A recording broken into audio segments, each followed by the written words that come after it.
everyone, welcome to Tactica Imperialis and to today's video. Today is episode 54 of Adeptus Podcastus, and joining me as always is Remleiz from 40k Theories. Hello everyone. And our guest this week is someone who can probably go toe-to-toe with Remleiz and me on lore, probably leave me running around in circles. And so, say everybody welcome to Oculus Imperia. Hello, it's great to be here. Also, that is high praise indeed. I'm not worthy of it, but thank you regardless. I will say, when I was doing my Legion series, you were just, I think, getting started, and I tagged you pretty much from the beginning because you were already outlawing me then. So, there is stuff in these videos I didn't know. Okay, fair enough. This one's one to watch. That is incredibly kind. And God, started? That must have been a year or 2 years. It was about 2 years ago, about 18 months ago, I started my Legion series. It was Christmas 2016. I did my Legion series, so it was about a year ago. Yeah, that lines up. God, I've been doing this for a while. I've been at it. I'm 4 or 5 years now, so I didn't think I feel. I say that, but I do not mean to in any way suggest that is a bad thing. I've absolutely adored doing this. It's been the best. But yeah, no, I mean, even I remember when I was starting out that you actually sent me some very kind messages of support, and yeah, I left a comment. I don't remember exactly what I said, but I did leave a comment just like good work and like the things that I didn't recognize. It was Sons of Horus. I think it was Sons of Horus. Sons of Horus was my very first Legion video. Actually, I mean, when I go back and look at it now, I'm kind of like, oh dear, that's rough. Yes, same.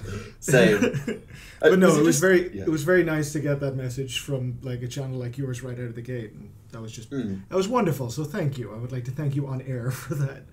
Not a problem. It's always good if you can find that talent and tag it, because it's always good when you can help someone up in the community who deserves it, and you've worked your ass off and you've earned it. So thank you. Credit where credit is due.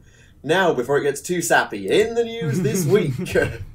So, it's been a bit of a mixed week in terms of news. We've had some interesting things, some not so interesting things. It kind of just depends on your opinion. So, probably the biggest news, if you're a 40k fan, and that's what this podcast primarily focuses on, is Wake the Dead, the new Warhammer 40,000 box game, pitting the Primaris Space Marines, again, versus the Eldari of Craftworld, Simon. Yay, Simon! I saw that, and as usual, the first thing I absolutely check out with that is, okay, are there any models that haven't shown up before, and what is the cost of this thing versus what you get? And those new, the Primaris Lieutenant and the Eldar, I think it's a Farseer. Is it a Farseer? Spirit Seer. It is a Farseer. Spirit Seer. Both Wraithseer? Spirit Seer. Spirit Seer. Spirit Seer. God, I'm all over the place. It's a both seer. Of those are just just say seer. The Eldari Seer.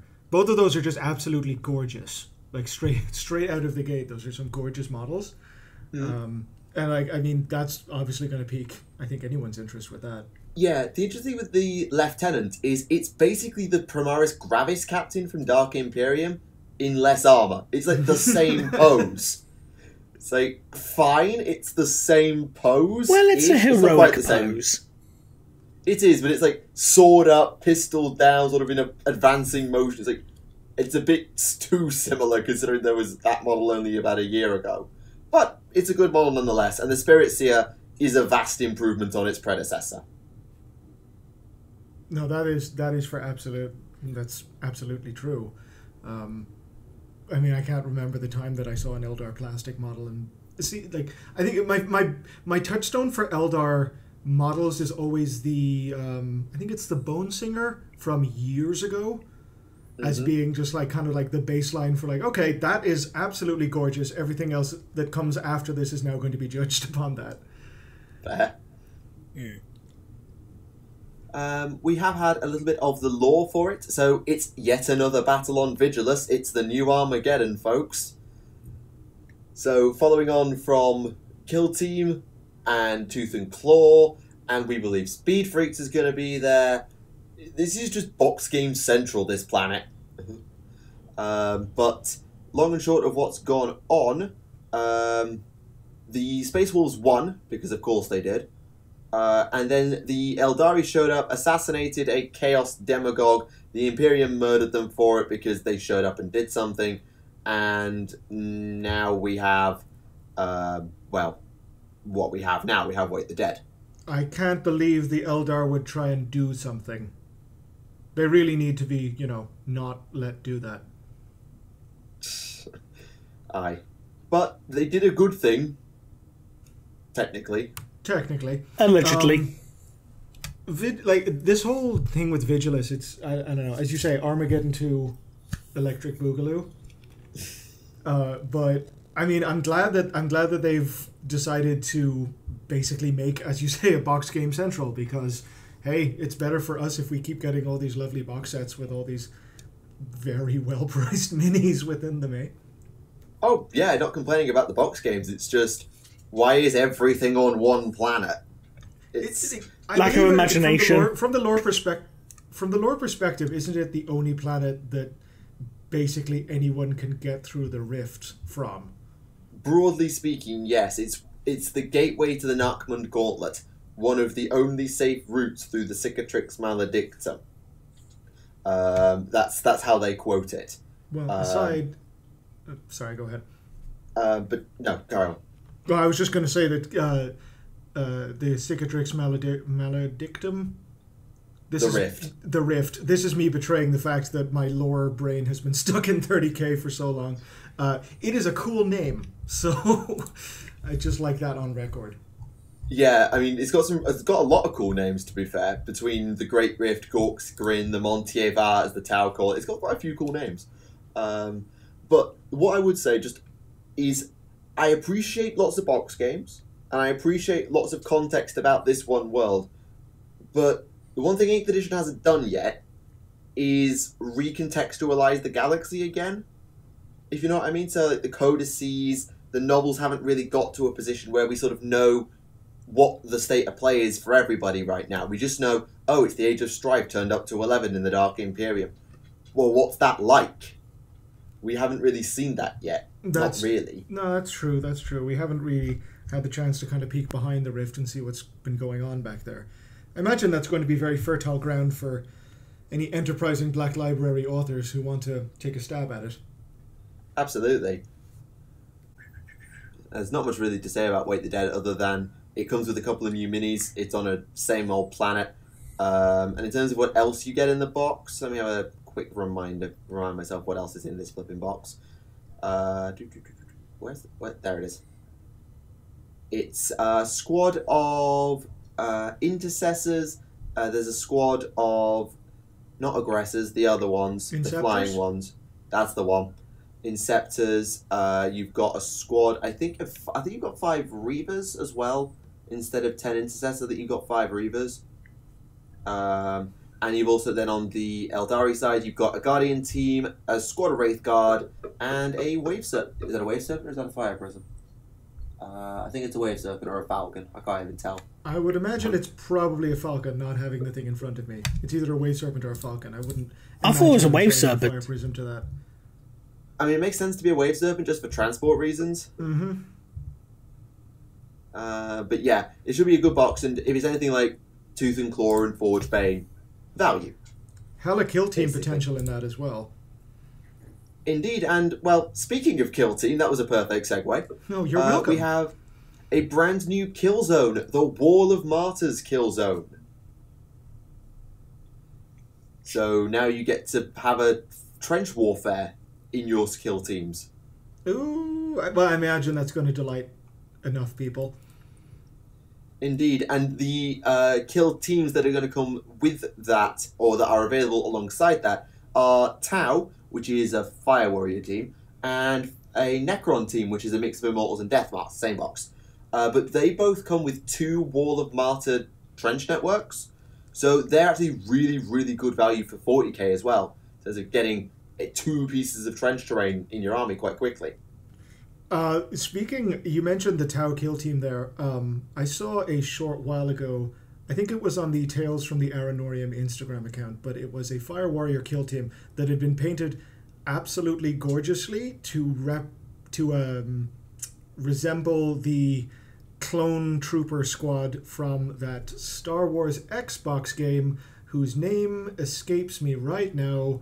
It's like the Commandos, I think it might have been Star Wars. Oh, that's embarrassing. Anyway, resembling a squad of clones, and let me tell you, it is the closest I've ever come to dropping what I'm doing and going out and buying anything Tau related. But yeah, held back by my total inability to paint anything white. Yeah, that I totally understand. I mean, Tau are like that. It's just like, oh, they're kind of there, and then something really cool happens. You're like, actually, I kind of want some Tau now. For me, it was doing Farsight's lore, and for you, it's Clone Trooper Fire Warriors. It's Clone Troopers, but it's also just my general standing love for giant robots and mecha anything in general. Like, that is just absolutely one of my favorite genres, which is why, from where I'm standing, or sitting even, I can see my Adeptus Titanicus box and the one completed Warlord that I've managed to complete. Yeah, it's Titanicus and Imperial Knights, are the only thing standing between me and making, like, a mech-only Tau list, which is a temptation I've battled for years. Fair. Totally fair. Speaking of... Kill Team... Sorry, carry on. Go on. Speaking of mecha giant robot things, they've released another preview for the Septic Heavy Construct. Oh man, that thing is gorgeous. The Necron Dooms spider. Yes. It's impressive. I'll definitely say it's impressive. I like the Singularity Generator weapon it has. Range 36, heavy D3, Strength 8, AP -3, D6 damage. Each time you roll a wound of 6+ for this weapon, the target suffers 1 mortal wound in addition to any other damage. Ouch. And it has 2. Yep. And it's a big mechanical spider, like what's not to love? It's like Wild Wild West. Yeah, I'm...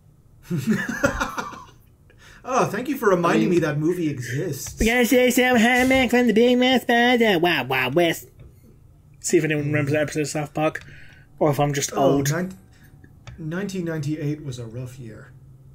What are you talking about? The 90s were a glorious time. I know, I lived through them somehow. So did I, don't worry. I didn't see half of it, but fair enough. You missed the glory days of 2nd edition. The glory days. Oh, man. I will say, I ended up missing that. Third edition was my first edition. That ages me, so extrapolate backwards if you want to. Fair. But going back to the Septic or whatever it's called, Yes, it's a very cool model. I'm not a huge... Necron designs aren't really my shtick, but I will admit it's a very cool model. Necron designs, like, when they rebooted the line in 5th, initially, because Necrons were my army in 3rd after I ported over from, Baby's First Space Marines. But, like, the design change they did, the more skewing towards the Egyptian motif, initially I was a bit, skeptical, but it grew on me so hard and so fast. And how they have kept the designs just really coherent between both, the actual Necron designs and then the Canoptic designs I've loved it. So, like, this is just a total evolution of the, the Wraiths and the Tomb Spiders, which I was a absolute fan of. So I'm all about this giant construct. Even if my old Necron army is currently sitting back halfway across the world, awaiting one day to be shipped over. I'm just glad that the studio didn't paint it silver. I'm glad they give it some actual colour. Yeah, that's true. That is very true. That new little desert color scheme they've got is quite badass. Mm. Yeah, I'm trying to think what it looks like, and I can't put my finger on it. Like some other mech from some other franchise, and I can't place it. It's like those fat little robots from The Fifth Element. I was going to go with the rolling robots from Star Wars. That too. Oh man, the droidekas or what? Oh, the It's droidekas. Yeah, I can totally see that. Oh man, if they ever came up with a rolling Necron Canoptech construct, I would be all about that life. Necron Woodlouse. Yeah. I wonder wonder, has anyone ever attempted to make one of those canoptic, the name of them, the other Forge World creation? I had one, and again, I'm just blanking on the name. The Tombstalker. Yeah, the Tombstalkers. Thank you very much. I wonder has anyone actually ever attempted to make one of those into a ball? There's a challenge for you, denizens of the fucking Necron hamster wheel. Exactly. There's a challenge for rolling you. Rolling around at the speed of sound. Exactly. Make a canoptic Tombstalker into essentially a droidica, and regret that you have wasted a kit of that. Yeah, build it round a doom wheel so you know what you're aiming for. Oh, that'd be perfect. Indeed. Returning to Kill Team for a moment, there is another expansion for them. Hot on the heels of Rogue Trader, Kill Team Commanders, because Kill Teams need HQs now. They absolutely do. I have a Mechanicus Kill Team waiting in the eaves, and I can't wait to actually convert the Tech Priest of my dreams for it now. That's fair. Who's getting the actual commanders though with this? It seems like there'll be a range of commander sets that will give named characters with their own backstories, exclusive skills and abilities. They've got temperaments, identities. Some factions that they pointed out include Orc War Bosses, including it's Gruk Face Ripper's model actually. So there's going to be a Plastic Orc War Boss kit. Without buying that fucking box of knobs, there's going to be a Plastic Orc War Boss kit. Well, it is for the first time ever. We are going into Orktober. That's true. Appropriate. Yep. Yes, we are. There are Death Watch captains, although it's not Artemis, so if you wanted to get Watch Captain Artemis, tough. He's in a Death Watch Star box set anyway, so just get that. Is he? Yeah, pretty sure he is. You have Dark Eldar have Succubi, Tau have got their Fire Blades. What else have we got here? Tech Priest Dominus is one that's come up. Come on. Open up for me.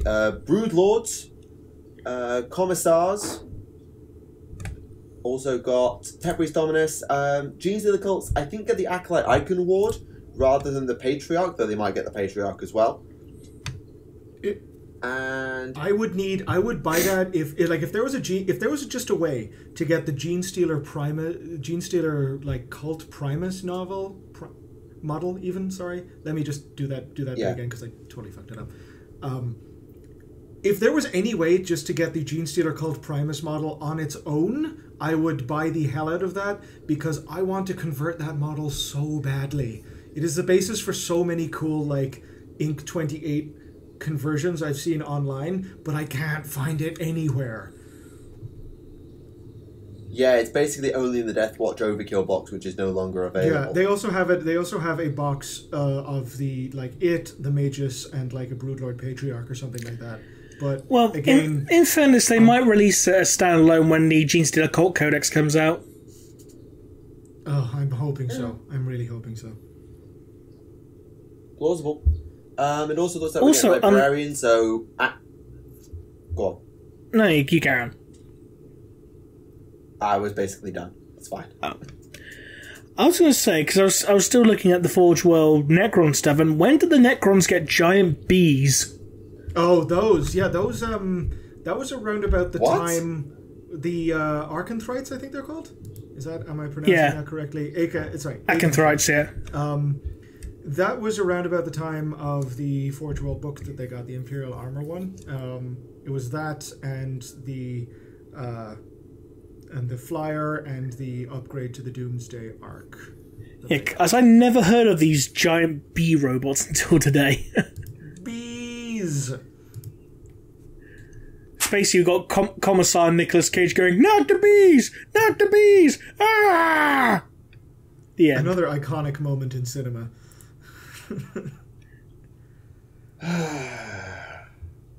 If you think that was great, someone took a whole bunch of Nicolas Cage clips and turned it into Thomas the Tank Engine. What? I'm not even joking. Okay, well, I'm going to need like a link for that after this podcast recording. Of course. Because I want to send that to everyone. Of course. Oh, good.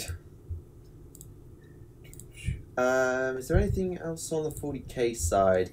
Not really, because the Siege of Terror stuff, I think we won't be getting information really until November with the Black Library Weekender. Yeah.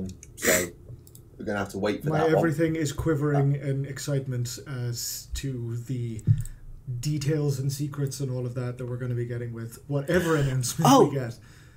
Speaking of quivering everything, you know that guy who's doing the Kickstarter to make Pilastodes models from TTS? Yeah. There was actually some previews of the actual models released. Oh, no way. He's in production mode at this point? I believe so, yeah. I posted some Oculus in the TTS group chat the other day.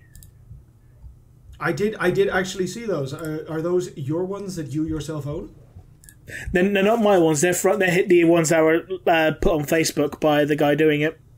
Right. Okay. Yeah. No. That's they look great. I would love to hear someone who has actually gotten hands on to see what the build quality is like, because I would totally get those and I would totally paint those. They are so cool. I'm just glad that the guy doing it reached all of his Kickstarter stretch goals, so we're going to get everything, including like the Emperor and all that shit. And Fabulous Magnus. So you're going to have the, JoJo'd Magnus in his oiled red glory. A JoJo Magnus? Well, it's basically, how oiled up and overly sexualized the Pilastodes are. It's basically a Magnus version of that. Amazing. And Michael just slammed his head into the desk. Elbows this time, but yes, he seems point. I was going to make another joke. Either that or, he got so excited by the prospect of a Magnus. Sorry. Anyway, on the Age of Sigmar side, just quickly, there's a upcoming expansion to Warhammer Underworlds. Most of you will know this by now if you've other OS. That is Night Vault, introducing magic and all sorts of other little fun isn't that the one with the the Lady Ghost? Yes, the Briar Queen. Yes, that's the one. And the Squidgen. Everyone loves the Squidgen. Catch the Squidgen. Catch the Squidgen. Catch that Squidgen. Whoa! I think there's some... There could be games that go like that. Pretty much. I would so readily play a game of Shadespire, Underworlds, whatever we're calling it now that there's two versions, that is just both warbands running around the place trying to catch the Squidgen and also kill each other at the same time. I played my first game of Shadespire actually just last week, and my god, that is a fun game. That is a fun game. Oh, right. Yeah, I never really looked... I've looked at it, but I've never looked into playing it, because hex-based mini-skirmish things, they're not really my style. I can totally see why it would be avoided by people who want to focus on, bigger wargame things. But, I'd heard good things about it. I picked up a copy of it secondhand by some guy here in Toronto who was looking to offload it for cheap, and just played my first game with actually someone I met at a hobby shop who recognized me from my work at the channel. Shout out. And it was a ton of fun. It's fast paced. It's pretty brutal. There's a little bit of randomness to it because there's obviously dice rolling, but also a surprising degree of tactical depth that you might not necessarily get in other games. And it's just it's a game that can be played in 20 minutes to a half an hour. So there's a lot of room for that in your life if you're someone who can't really ever find the time to, pack up your army, head to the hobby store and get a game in. Not that I'm shitting on that in any way, but it's a great other option, and I really enjoyed it. And I'm actively looking at hey, is anyone selling any other warbands? Because now I want all of them. Yeah, that's a fair point. And it's a good thing that GW has... Well, they're doing it with Kill Team now. They have competitive but quick actual mini games. So our local GW does Kill Team lunchtimes. You go up at 12 o'clock, you play a game of Kill Team in your lunch break, and you go back to work. I think it's a great thing. I think it's a great thing for just the community and the hobby in general, because just easier games can be easier and more fun. It's nice to have options. And also, it's a good thing for GW as well, because I wouldn't have bought those Mirmorn Banshees and converted them into, killy stabby servitors for a Mechanicum kill team if, there weren't rules for them. So, fair play to them for that. Yeah, absolutely.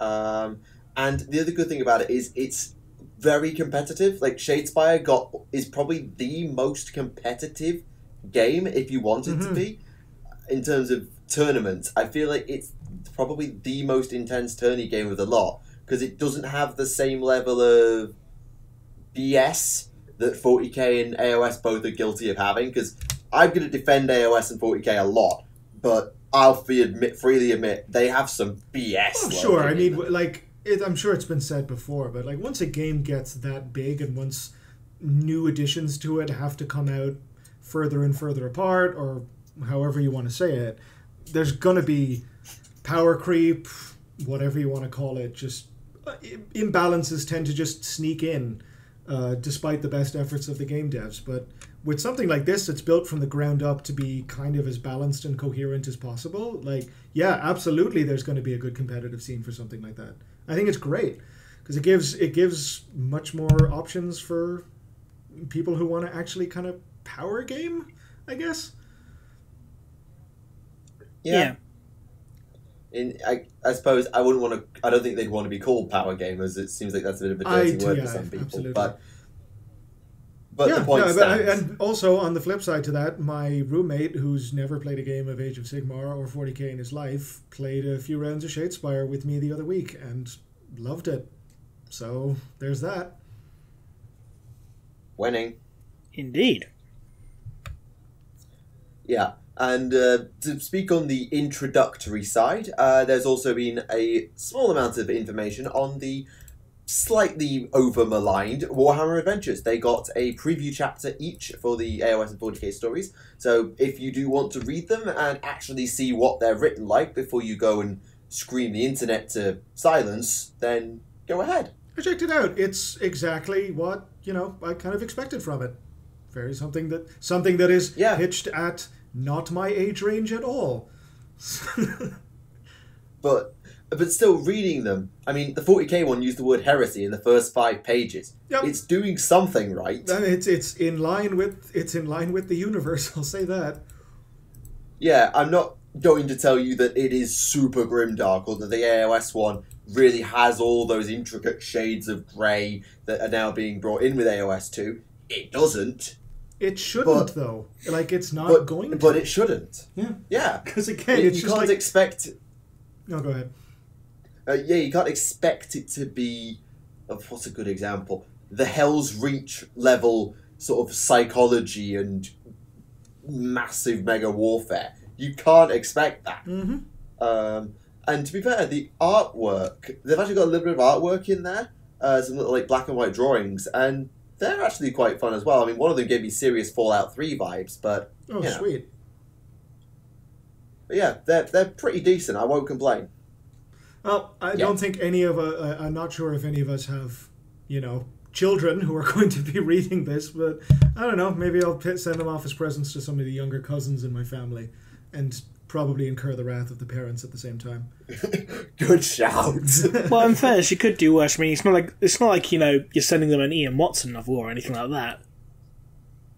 He was going to do that. Well, can you imagine sending little, 8-year-old Timmy a copy of Inquisitor? When they start talking about, the boob buildings with the nipple lasers and the penetration on all these Slaneshi stuff. At that point, you get disowned. Oh man, the 80s was a different time. But that was the 90s, that was. Was it the 90s? Or 1991. 1991?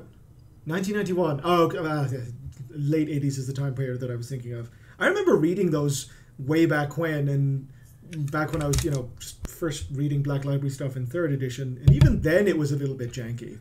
I love them for what they are, but man, they are an interesting read in this. Yes, pre-Black Library. That was back when it was Box Tree. Yeah, exactly. Trying to remember what other... Because there's some pretty weird stuff with some of the older Black Library books, including the ones that, you can't get anymore, period, not even digitally. Like, Into the Maelstrom, you can't get that at all anymore, except, second-hand. But that's also the one that has, Primarch Rubenek in it, so take that for what you will. Though that is a callback. Yes. But again, now if you look at the original Realm of Chaos books, the big rulebook ones from 1989 and 1990 respectively, they have warning for mature audiences on the front. So obviously kids will want to read that. That warning was also on the back of the Liber. I never understood the Liber. Thank you. Finally, clarification on the pronunciation of that word. The Liber Chaotica Cahorn book that I bought when I was maybe 16 and probably not the mature audience that book was intended for. That warning was on the back of that, but my God, did I ever adore that book. Oh, the Liber Chaotica is great. Something about how hilarious... Oh, I loved them. Something about how hilariously grim and dark and bloody and madness-saturated those books were. Really spoke to teenage me. It's also great just the fact it's being narrated by... So was just an edgelord. I was too shy to be... I was way too shy to be an edgelord. I was maybe a very quiet person poring over very dark books in a dark room. You were near the edgelord. It's a wonder I grew up to be as well-adjusted as I am now. The great thing about those books as well, it's narrated by a Sigmarite wizard and it's talking about the Black Crusades and Abaddon the Despoiler and all that.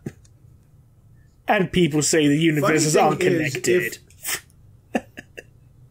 Oh, they are. The funny thing is about that particular narration is that is a bit of a touchstone for me with regards to what I do with my channel. And, as you bring it up, that Sigmarite priest narrating about the Black Crusades is kind of the inverse of what I would ever do if I start doing Age of Sigmar lore on the channel at any point.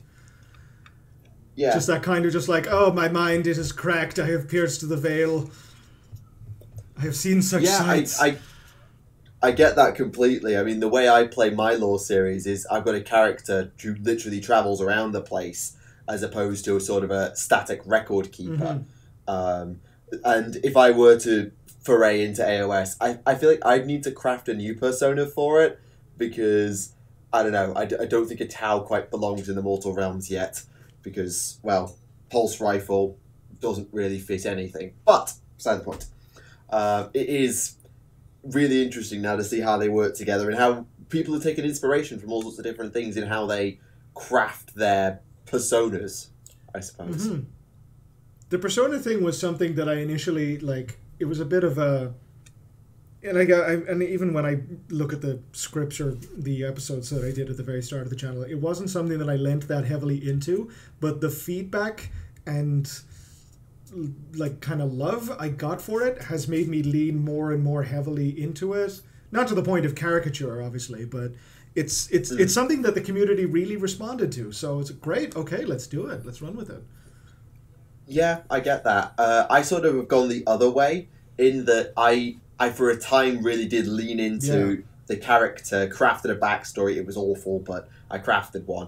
And as time's gone on, I've sort of let my humour speak for itself because as much as I could lean into it, I'm speaking in the voice of a Tau character, someone who's looking at the Imperium from the outside in rather from the inside out. So I'm still a scientist. I'm still going to look at it with a cynical mind, with an analytical mind, and with that dry wit that some people love and some people hate.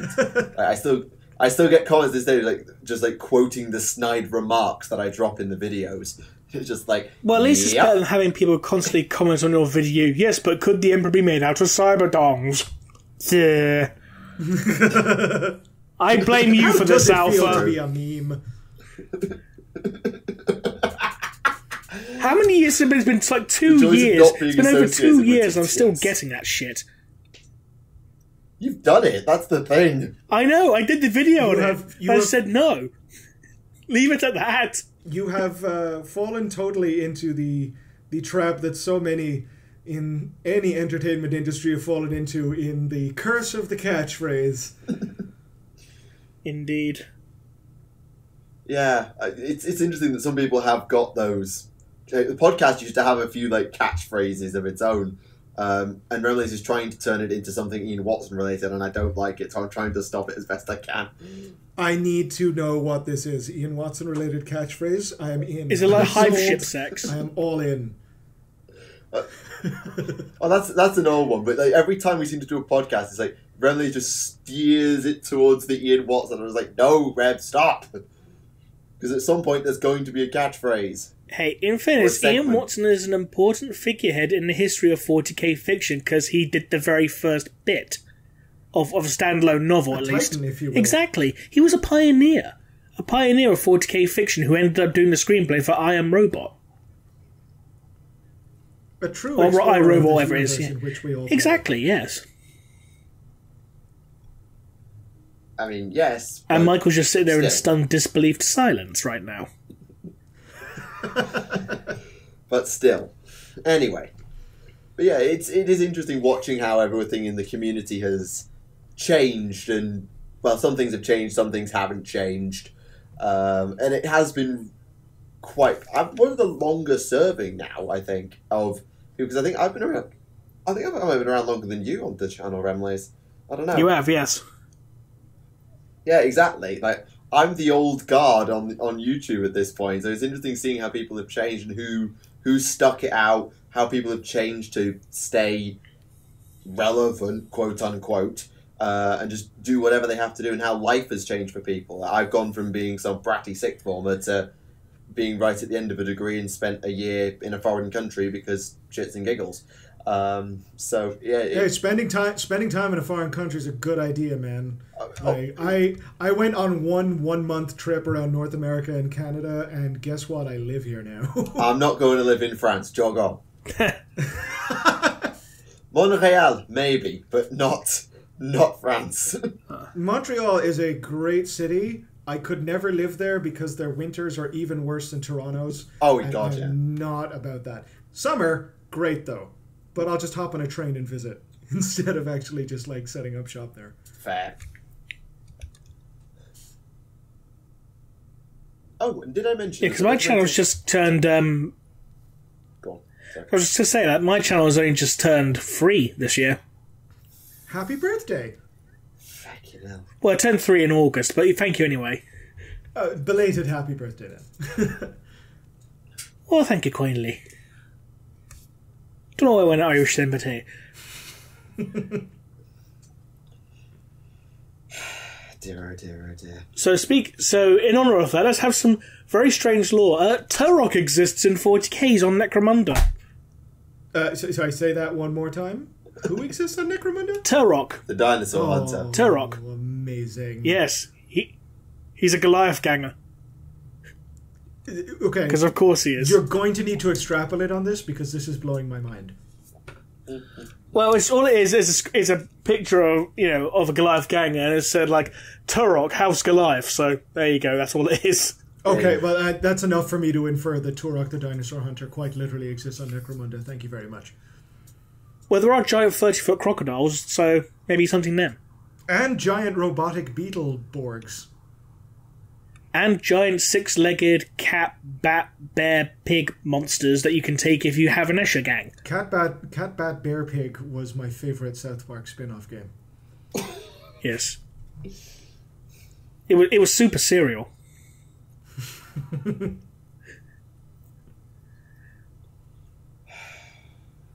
one. Look, it's heresy! I'm cereal! There you go. There is the crossover that we probably don't need. No. To be honest, I'm genuinely surprised South Park hasn't tied it, done a 40k episode yet, to be honest with you. Well, if you're listening, Trey Parker and Matt Stone, call us. It's like, what are you playing? Battle Mace 40 million? Then the cussed Alpha Pews are going, they stole my idea, the bastards! He needs to copyright that. He really does before it is legitimately stolen from him. Indeed. But you've done a lot of Necromunda reading of like, haven't you, Ram? Yes, because I actually managed to get a hold of a copy of the game. Yay! And I got all 4 copies of Gang War as well.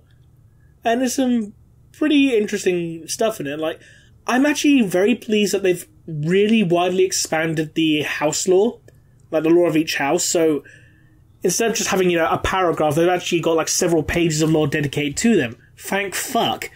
Because now we know like why House Van Sar has the most advanced technology. They've got STCs, which are leaking radiation everywhere, apparently.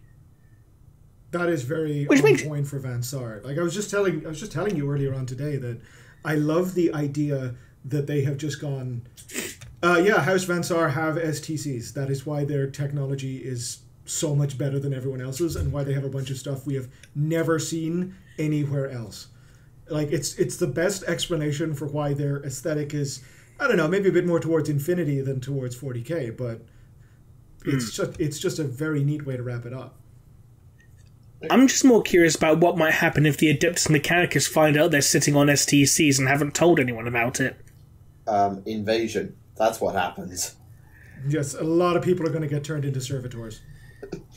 Yes, just a few. It's quite funny as well, because Van Sar also have giant robot spider mech suits.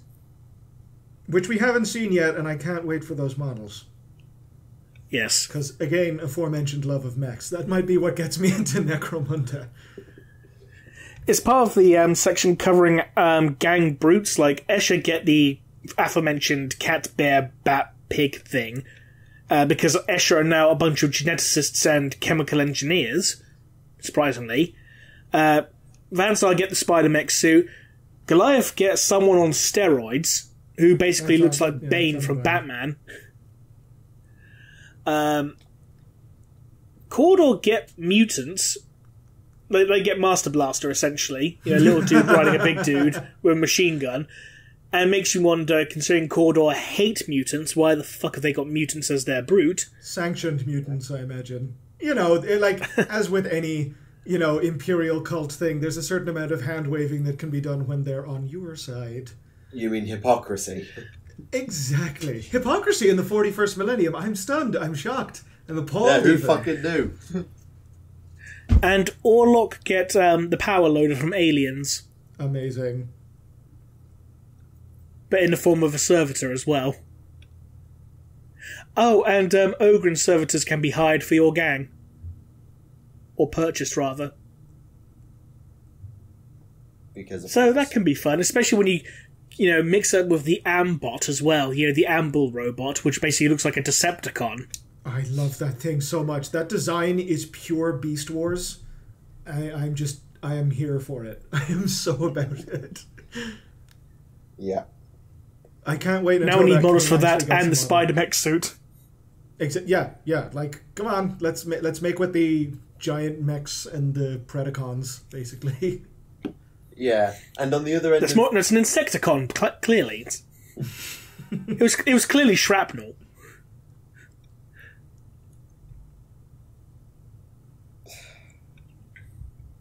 Oh dear. Oh, it could be worse. Yeah, and on the other end of the... Why are so many people pinging me? Sorry, carry on.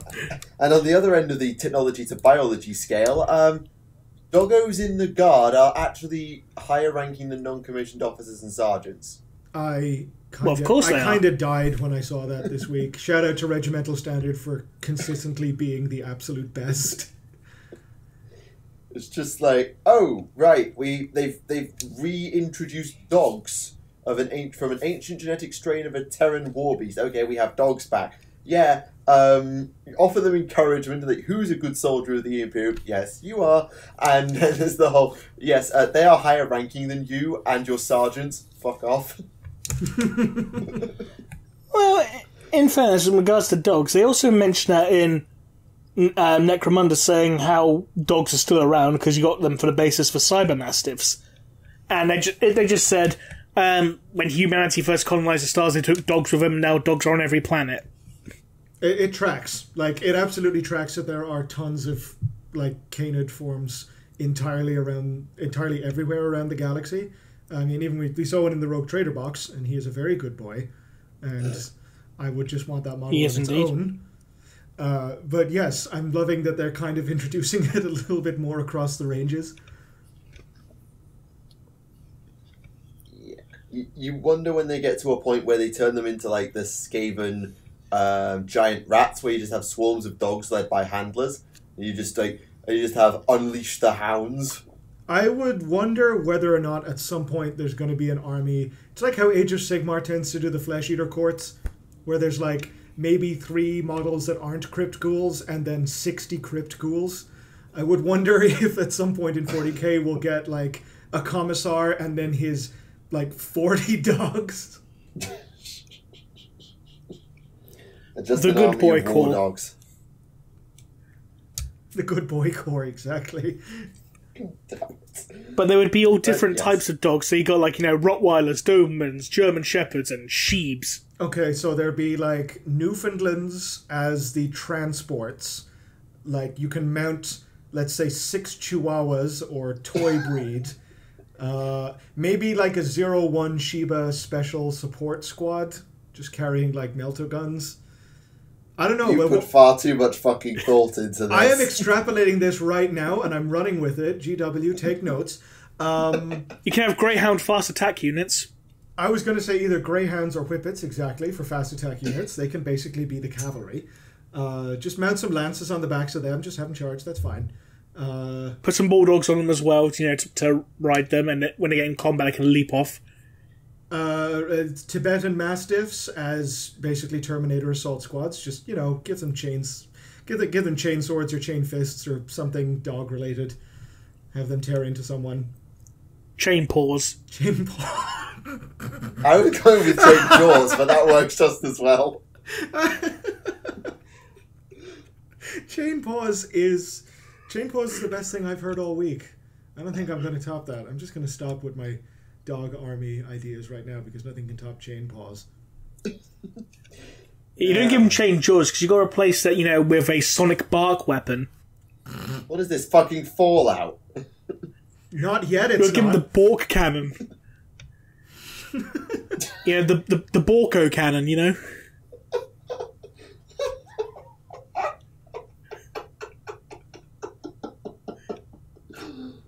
Move on. Hashtag you basically chain got an paws. army of Gabes just going like bark, bark, bark, and it just blows up enemy dreadnoughts. Things shall get loud now. You get to reroll if you bark in time with a natural song. So you're like, all your dogs barking, "We are number one." You get to reroll all missed shots. Oh, that's exactly what this game needs. Memes. Age of Sigmar did Yes. this. What were some of the best ones from Age of Sigmar early on, or like with the different memes? Dwarf generals. You had to stroke your mustache, didn't you? There was an Empire one about having a fancy mustache, and the Dwarfs one was if you have a bigger beard than your opponent. The Blood Rat Medusa, if you make eye contact with your opponent, get +1 to their shooting attack rolls. And there was a bunch of other ones as well for like goblins if you like got like a hood or something. Are you trying to imply that dwarf players have beards in this day and age? Yes. I loved. Can you name a dwarf player who doesn't have a beard? Correct.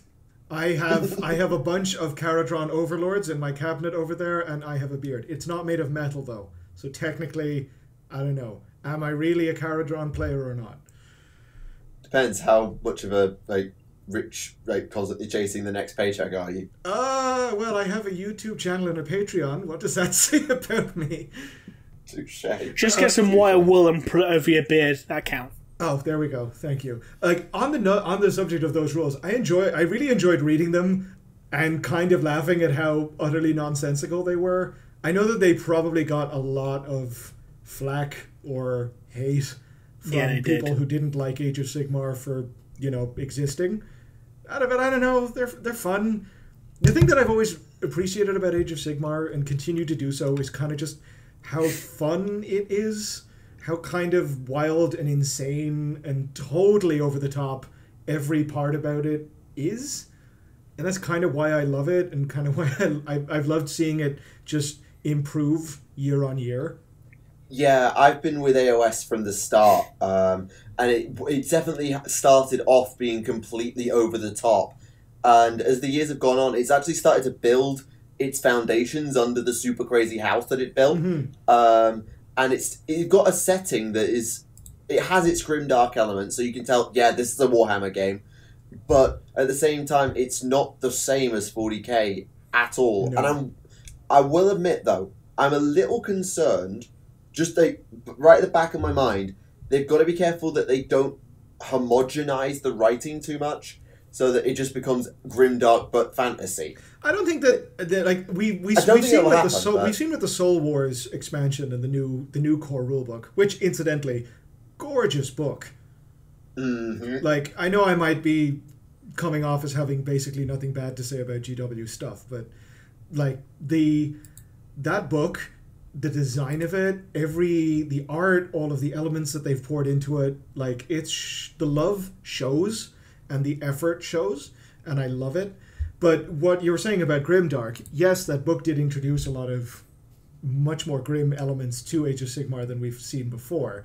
But I don't know, I don't ever see them losing sight of the kind of ridiculous high fantasy elements of it, because for one thing, the brightness and the almost insanity is what totally sets it apart from 40k in that way. Yeah, I won't say that it's going to turn into 40k. It's just a niggling concern that they've just got to be careful that the Stormcast don't turn too much into Space Marines with more personality, because yes, they have more personality than Space Marines, fight me. Shots fired. But with things like the Idnet Deepkin, I mean, Fish Elves, what more need I say? They have shown that they do know where to draw the line and do something different with AOS. I'm not criticizing them at all. It's just, they've just got to be careful in 5 years, 10 years' time that it's not the same sort of writing. Yeah, no, I mean, I agree. I don't want it to turn into 40k because we already have 40k. Like, I know that fantasy has and will always have its fans. I am absolutely one included with that, but I am a fan of the sheer creative freedom they've given themselves with the Mortal Realms as a setting. Like, it's quite literally a place that anything can happen and anything works. And I also understand that the old world, as awesome as it was, and as much as I love it, does put a bit of a kind of very hard set of rules around everything. But in the Mortal Realms, anything It's not goes, just that, it's because Warhammer Fantasy also went... It's not just that as well, it's also the fact that Warhammer Fantasy got, in the end, quite stagnant, really. Nothing was really going anywhere, nothing was really advancing. Yeah, that was one of the main problems. Something that you can do, which is something that you can kind of do in 40k and did for the longest time until the Gathering Storm and Return of the Primarch. But with fantasy, yes, it's a world that has like, a few thousand years worth of history, but we're keeping it. I don't know, something about how much smaller a setting it was by necessity of being restricted to a few continents doesn't lend itself well to a single moment in time, precipice of the end kind of place. Yeah, and the other problem is 40k got itself out of this stagnation rut that you could claim it was in or not, it's up to you, by reintroducing Guilliman, Magnus, Mortarion, upping the stakes and changing the galaxy. And changing it in a way that is entirely consistent and still works. Like, Indeed. 40k has always been 5 minutes to midnight. Now we're maybe 3 minutes to midnight, but guess what? Like, it still works. If anything, it's even it's even more 40k in the current setting than it was before Guilliman came back. But the point I was going to make is that fantasy didn't have that get out of jail free card. It couldn't, let's say, resurrect the spirit of Calador out of the vortex, because Calador would have been insanely overpowered and would have made no sense. Mm-hmm. Because, well, you might have been able to justify it story-wise, but gameplay-wise, he'd have been completely off the charts. He'd have been insane. I mean, that's what happened with Nagash. Nagash came back and was utterly insane. Yeah, and then we got the Glottkin, who were utterly insane. Exactly. This is why you can introduce these utterly insane characters. If you don't then have to update the entire game rules and the entire game setting to keep up, like 40k did, well, you kind of can't do it. But when they did it in the context of, this is the end, it doesn't matter anyway, let's go.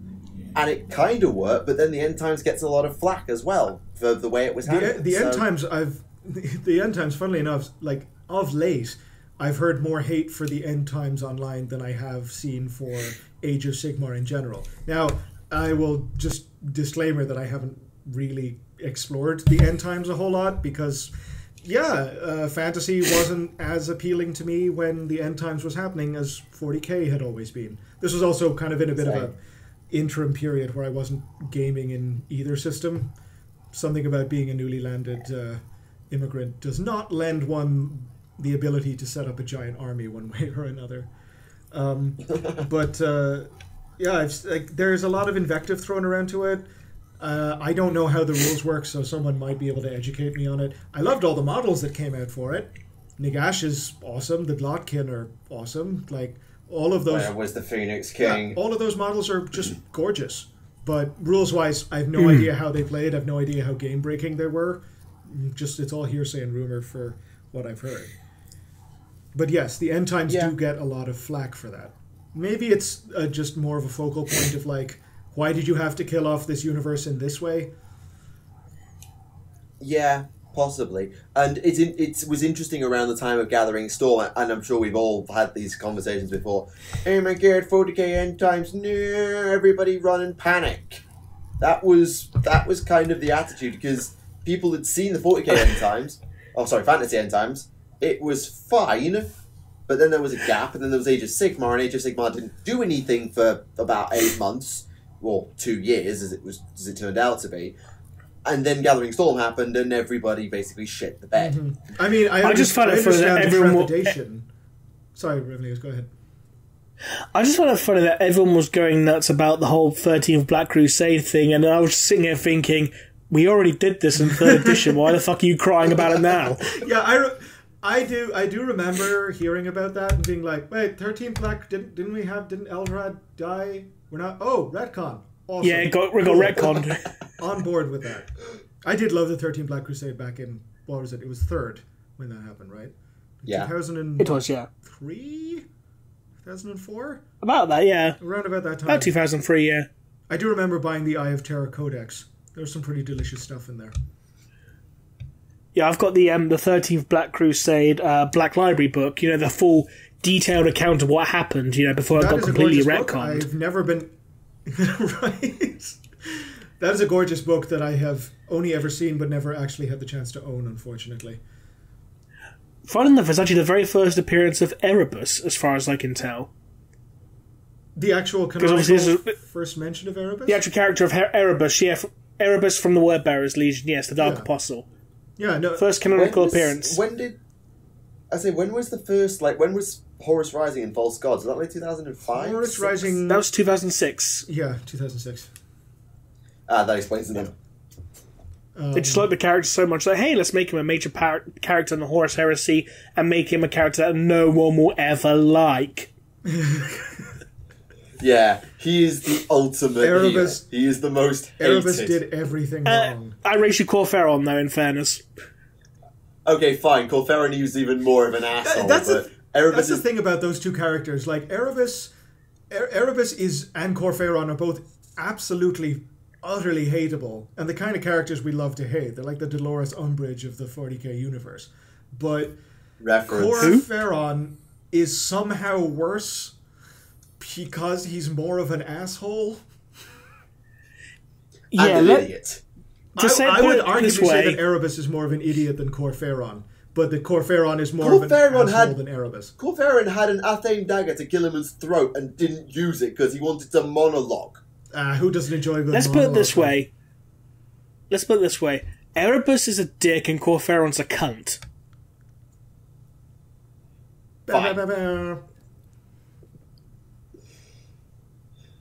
Is that fair to say? I mean, I would certainly agree that they both deserve a lot of invective. They're so impressively hateable. Yeah, and I can't think of another character who is that hateable. Lucius. Lucius has his moments. 40k. When you kind of some people like Lucius.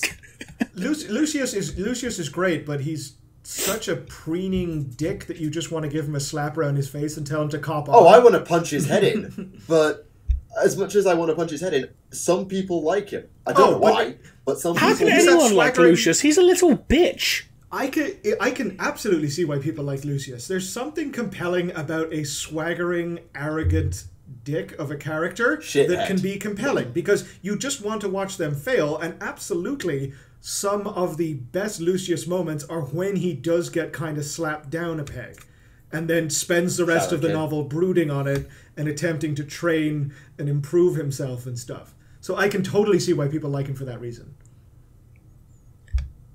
Lucius is a little bitch. He keeps getting his ass handed to him all the time. If it wasn't for his armor of souls, he would have been dead a long time ago.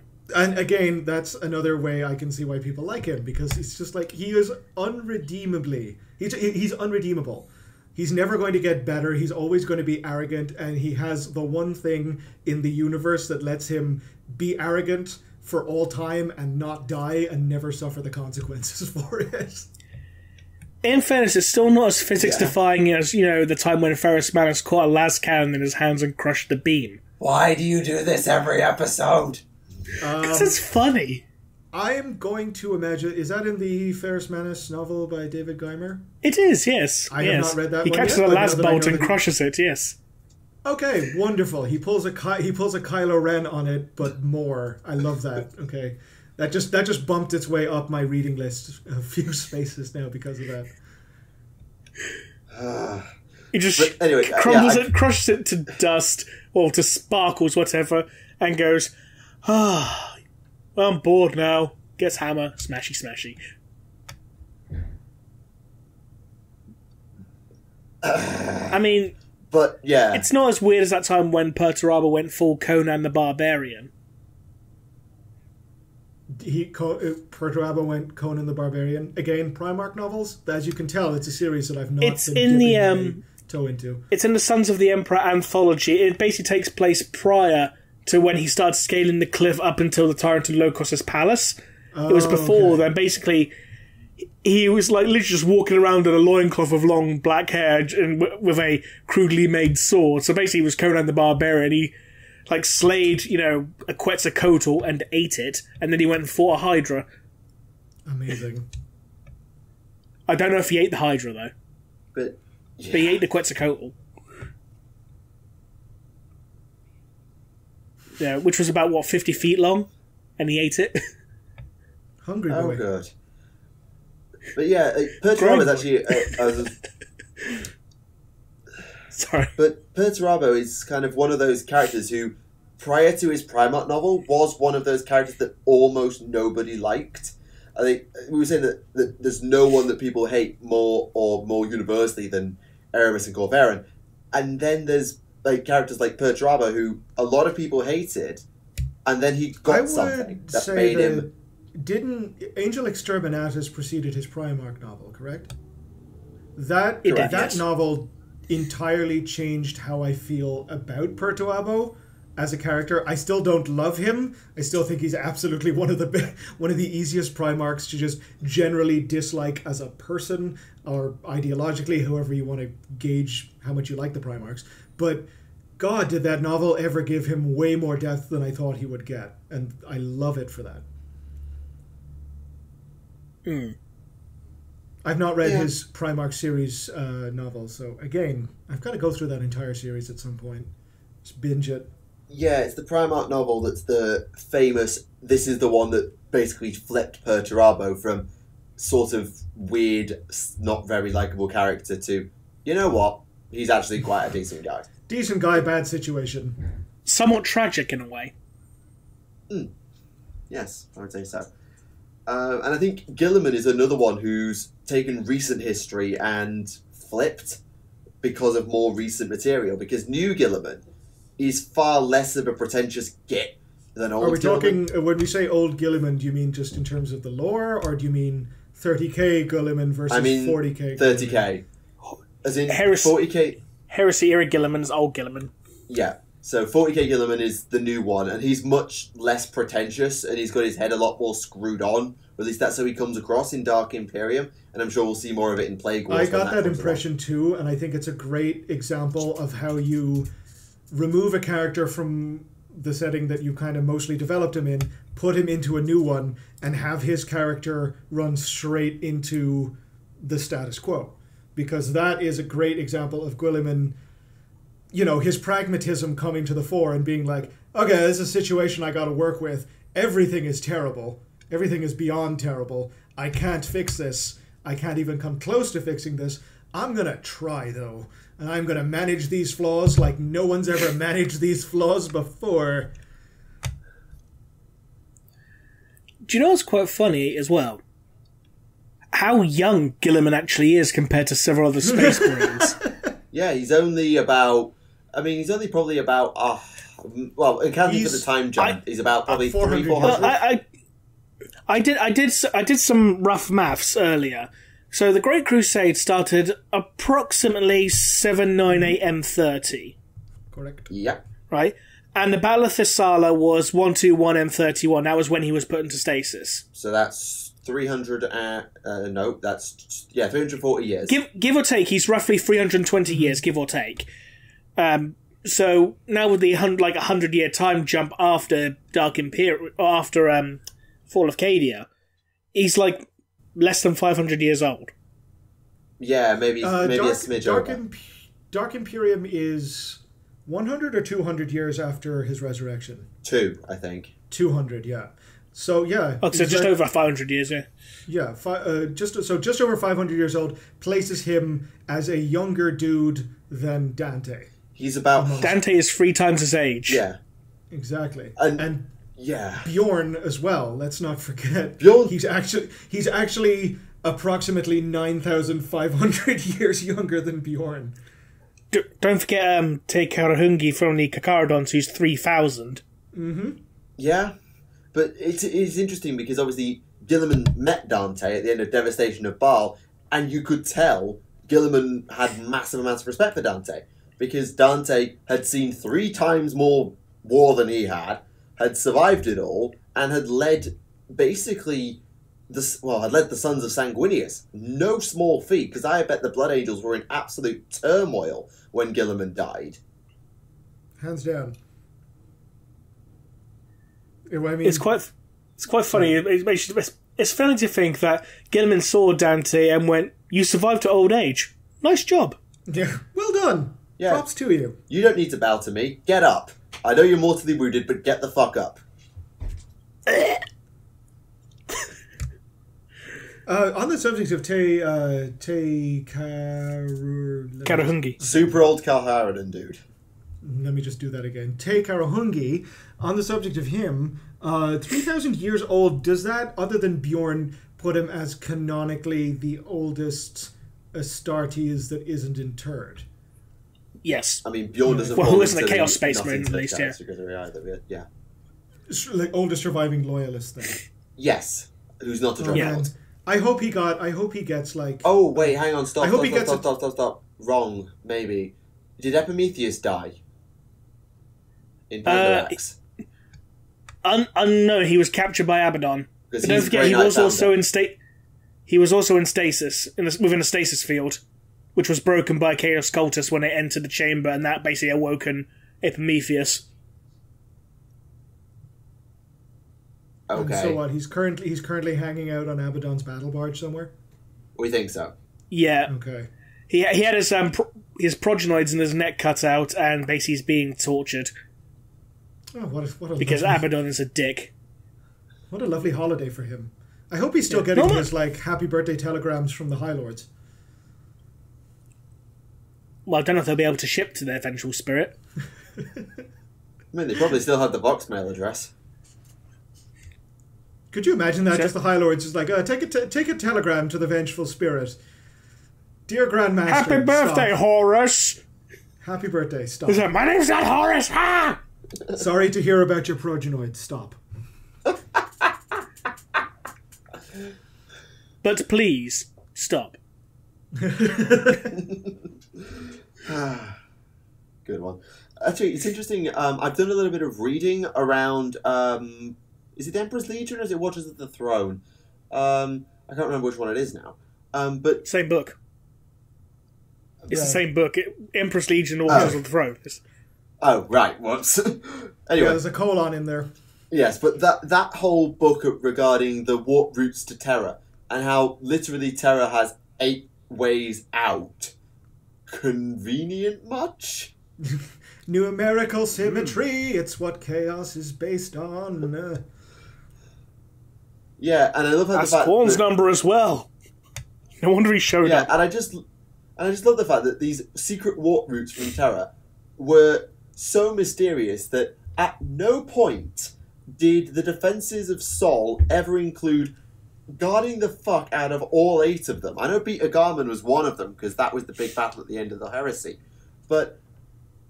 And there's obviously Vorlazy, the new one that we've discovered. But it's just like, how did you forget where your warp jumps go? The funny thing is that is entirely consistent with the Imperium as far as I see it. Oh, yeah, I know. But anyone who... It's the complaint you get, about, oh, why are the Imperium such idiots? That's the point. They don't work. Nothing about them works. It's a bureaucratic nightmare. The only reason it's still going is because of momentum. Yeah, they're fundamentally terrible at doing everything. It's just, yeah, exactly, as you say, inertia. They're just refusing to be taken up by just the inevitable decay of their movements. Yeah, but what's also Which leads me to say that Draken Vangerich did nothing wrong. Oh, he was right, and you know it. Controversial Draken Vangerich was right, and you know it. The coup, maybe. The High Lords were tyrannical incompetent. rule after, I don't know. Anyone who came out of The Beast Arises thinking that, he wasn't at least quite a sympathetic character is just... He didn't read that series properly. Tyrannical rule aside, it is generally it's actually kind of a fascinating study in that kind of power of someone who really just wants to do the right thing and wants to do everything, and oops, there we go, he's a tyrant now. Funny that. To be fair, though, if we apply that argument to Vangerich, then also Magnus did nothing wrong. There, I said it. Oh, well, R.I.P. the comments section. Indeed. But coming back to Watch the Throne, what that also brings up is the fact that there's unofficial hyperlanes for the galaxy, considering there's 8 warp lanes out of Terra that are stable. Therefore, the warp unofficially creates galactic highways, and it's not just you can just jump and appear wherever you want. You kind of need to follow the roads, quote unquote. Well, it's always kind of been a thing where the warp does have faster and slower lanes, effectively, because it's like currents. It's like how, yeah, you can sail a boat all the way across the Atlantic, but if you go to the place where the weather means that the wind is better and the tides mean that the currents are better, you're going to be able to do it quickly. It's not that you can't jump from one place to another. It's just if you go about it certain ways, you're going to get there quicker. True, but Watch of the Throne implies that if Abaddon seals these 8 routes with fragments of pylon, the Imperium's basically stuck. Not it's going to take a bit longer for them to get anywhere, it's stuck. Mm-hmm. I think I read more the implication, I'm not sure if it's stated, it's been a while since I read the novel, but I read more the implication that yeah, there are warp storms around a whole lot right now because, the galaxy just got torn in half, so maybe you're right, maybe it's now a state where, yeah, these are the only things that are actually open right now. Yeah, I mean, go back to Vigilus and the Narcoment Gauntlet. Exactly. Okay, I believe it's time for questions, don't you think? Yeah, I mean, we've squeezed so much more discussion time in this week. Good grief, wow, how have we talked that long? So yes, questions. You got 3 people who know the lore inside out in the same room/recording space. It's inevitably going to descend into what I'm interested in. And I love that. True. That kind of talk. And it's good. This is the first time that you and I have spoken outside of 4 or 5 comments. And exactly. It's good how much chemistry a lot of the community people have with each other. I know you two know each other through TTS and all of that. Everybody knows everybody through TTS. But it's good that everybody gets on so well with everybody else and can just bounce off of each other whenever they go on someone else's show. Absolutely. I've had a blast on, and thank you for having me. Not a problem. So, first question then. Won't do that one because that's already been answered in the comments by someone who's actually read the novel. So let's go,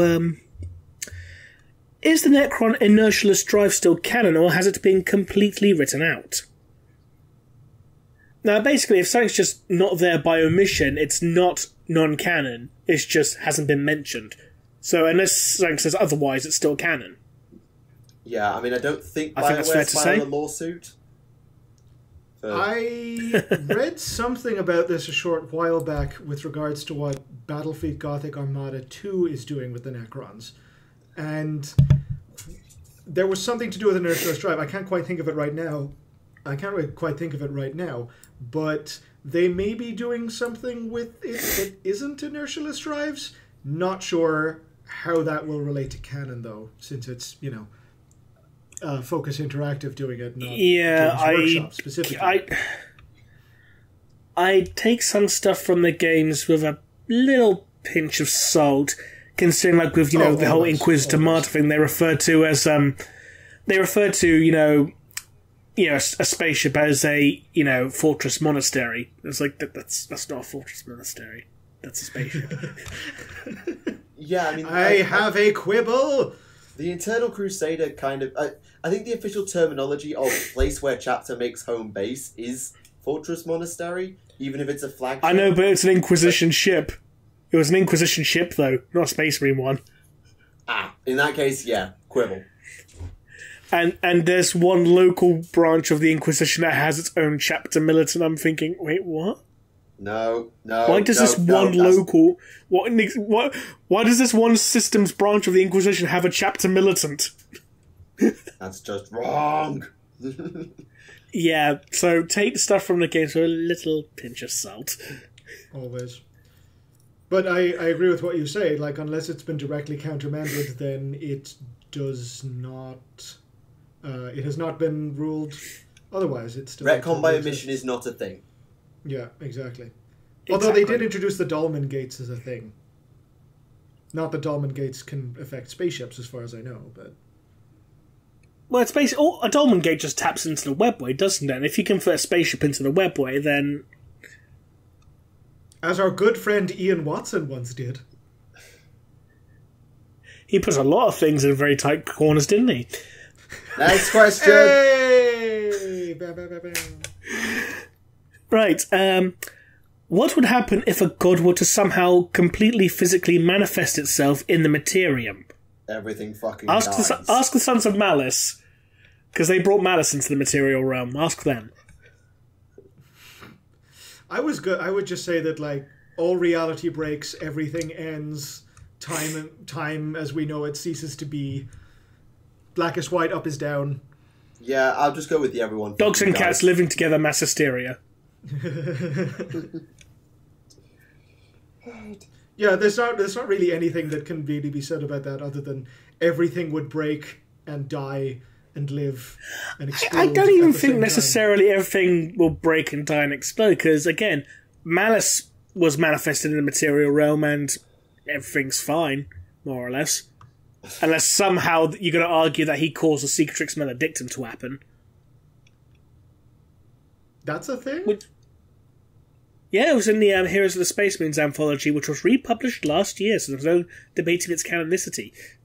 Oh, okay. Well, I gotta check that one out. The story Labyrinth, if you're interested. I am interested. I shall check. And for those who say the Sons of Malice aren't canon, they're featured in the story Cadia stands. So there's that. Exactly. See, I knew this would happen. Remleiz absolutely has just way more of a grasp on all of this stuff than I do, and I love hearing it. Oh. Right, next question. How do you imagine the universe of 40k reacting if a new faction were to emerge who are technologically and psychically advanced that shows a force like an exterminator to do little against it? Do you imagine factions forming an alliance out of necessity, or is it simply a steady systematic destruction of every faction? It's the Tyranids, but with tech instead of bioweapons. That's basically what the Tyranids are. The Mechanids. Pretty much. I mean, there's examples in canon of what happens when the Imperium finds someone that Exterminatus just doesn't work against. Like, while we don't know anything about who they are or what their capabilities were, the Rangda are probably the best example that I can think of. Something that's like, well, okay, here's an enemy that quite literally threatens the Imperium itself and allegedly destroyed 2 Space Marine legions. Allegedly. Could have destroyed 2 Space Marine legions, certainly mauled the Dark Angels to a horrific degree. So they caused like 10,000 casualties, wasn't it? Oh, it's probably... We haven't got exact casualty figures, but we know it wasn't even in tens of thousands. It was probably in the hundreds of thousands in terms of actual Space Marines. Yeah, like, what was the... Did we get a percentage on the rank down Xenazars? Was it half the Legion or something?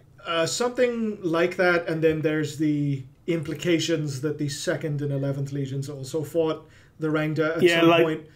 And it said... worse. It was like... columns of the Imperial Army, Titan Legions, and redacted entire Space Marine Legions. Or something to that extent. Yeah. So there's an example. Like, the Imperium ended up winning, but one of the reasons I want to find out more about the Rangda, but also one of the reasons why I can totally see them leaving it as just a total kind of black hole as far as lore goes, is exactly how. Because the lore guy in me always wants to know how, but the person who appreciates narrative in me is like, sometimes it's better if we don't know. Sometimes it's more fun. I also got a number. The third genocide alone was 50,000 Dark Angels dead. There we go. So to answer the question, the Tyranids is also a good example. But like, we do have examples in canon before, and it's usually just a lot of people die. Like, if you can't exterminatus a Xenos race from the galaxy, you've got to send in the ground troops, and that just means a whole lot of people dying. Yep. With regards geopolitically, it would actually be kind of interesting to see how everyone reacts, but 40k to me doesn't need another giant, overwhelming, incredibly superior force. We kind of had that in 3rd edition with the old Necron lore, where the old Necrons were very much the Cyclopean villain that is rising from... They were the Terminator. They were the Terminator crossed with the Tyranids. It's the thing that everyone always says about them, and it's true, because they're unstoppable. The Terminators. They're unstoppable. We don't know how many of them there are. They are overwhelmingly powerful, and they will destroy us all. Which is why 5th edition Necrons are a little bit more interesting to me. Because I don't want Tyranids, but with less personality, personally. Yeah. So the Necrons in 3rd edition had absolutely no personality. And some would say that was great. Like a 3rd edition Necron Codex is one of my favorite pieces of lore that they've put out. There was so much delicious, like, as I said, not answering the questions that were raised, and they were almost better because of it. But you're just in a setting that you can't necessarily advance the timeline along. You're creating a faction that is just going to be even more stagnant than the narrative, so to speak. Yeah, and while you may not like characters like Trazyn, Imhotep, Anrakir, Zandrak, they do bring flavour. They do, and I can't understand why anyone does not like Trazyn. He is one of my favourite 40k characters, hands down. Zandrak's one of mine. I love Zandrak. Zandrak is just that concept is just hilarious. Fair enough. Okay, do the Mechanicus have legends of anything like gremlins? Small, mischievous, malevolent spirits that sabotage machines? Probably? That is actually ringing a bell for me in a big way. I seem to recall something to do with one of those delicious little references to like old Earth legends or something like that, and it might be to do with the Mechanicus and how they're referring to like demons in the machine or something like that. Might have been in Graham McNeil's Priests of Mars trilogy. But yeah, I still got to read those books. Oh, they're real good, dude. They're real good. Oh, okay. Yeah, that's a very good series. I don't remember anything like that, but then again, it was about 10 years ago that I read them, so... Fair enough. Well, not 10, but you know what I mean. What they do is they kind of recontextualize the Mechanicus in a way that we always have this assumption that like any discovery, any science is heresy to them. They only want to preserve what's new. Not really. They just play a bit fast and loose with what counts as like heresy in research versus actual good research, because the Mechanicum still does innovate from time to time. Usually accidentally, but they do. Or if you're Belisarius, cool. Exactly. Perfect example. Okay, would the Imperium accept Xenos races even if they were converted to worship the Imperial cult?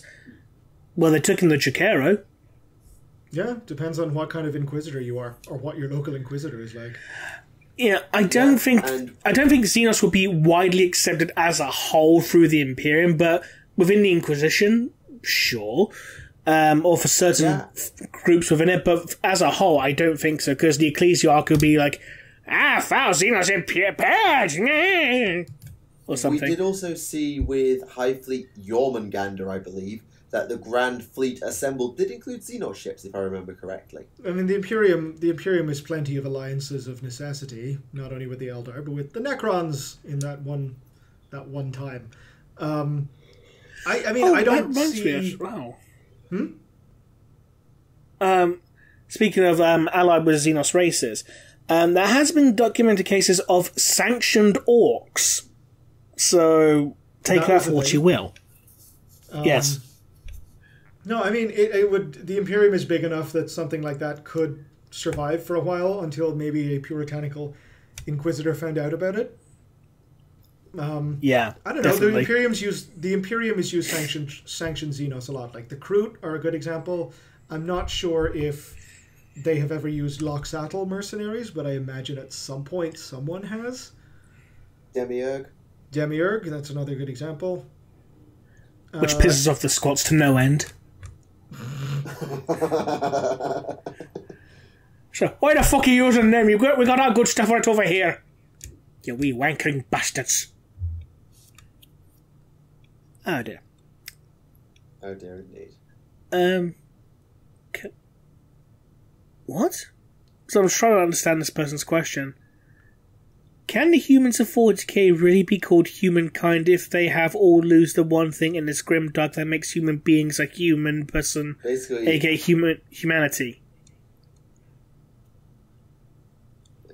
You broke up halfway through that. Could we maybe do we get to call humans in 40k humans because basically they've lost their humanity these days? Right. Okay. Are we talking humanity in a genetic sense, or are we talking humanity in a more metaphorical, philosophical sense? The question puts it in the philosophical sense, because in a genetic sense, well, abhumans are a thing and they sort of count. They do count. I don't know if that question can even be answered. I'm sure that from a certain perspective, yes, they're kind of behave in very inhuman ways, but yeah, I think it's down to where one is standing at the time. Yeah, like, what is inhuman? That's a construct of the society at the time. Our concept of what humanity is in 2018 is not what Tom, Dick, or Harry said in 1822, or what someone's going to say in 10,058. I don't know.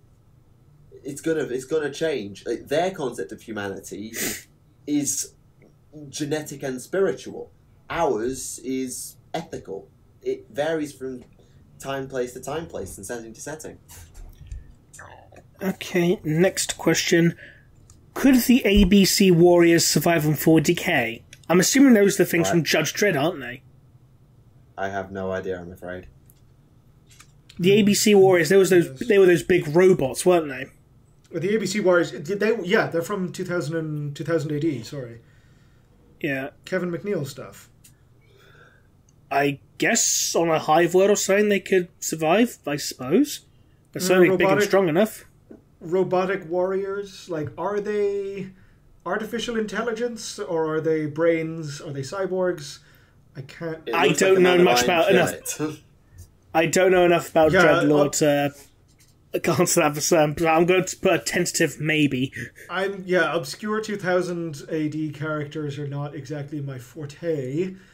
I would say that if they're artificial intelligence, they'll probably be deemed abominable intelligence and hunted down with extreme prejudice. But as, I don't know, cyborgs, plenty of places for them to crawl into. A forge world, perhaps. Okay, where will the Legion of the Damned show up again? wherever they're needed. Everywhere. Yeah, everywhere. They've been all over the place. They literally can show up wherever they need to or wherever the plot demands that they do. That's the beauty of the Legion of the Damned. They are one hell of a Deus Ex Machina. They're the best Deus Ex Machina the universe has. Since the Thousand Suns that were not in real space got turned to dust after the rubric had been cast, or from the rubric after it had been cast, does that mean that anyone who is given Thousand Suns gene seed who is not a big psycho will automatically turn into a rubric? Does the rubric affect the gene seed itself? Basically, if you make a new Marine using Thousand Suns gene seed, does that mean he'll get hit with the rubric? In theory, no, because it's not a genetic, it's not a gene seed test. Psychic ability is intrinsic to the person. It's genetic. It's not in their gene seed. It's in their genes. Period. True, but the specific genetic flaw in the Thousand Suns gene seed is what caused the flesh change, which is what Ahriman was attempting to stop. So correct. It's a good question. I would actually probably skew to that they wouldn't just be retroactively turned into a rubric Marine if implanted with something. I think it's that they just turn to dust probably. Yeah, well, not even that. If you look at those ones from Call is experimenting with 15th Legion gene seed as well, and that gene seed hasn't turned to dust. It still survives. That we know of.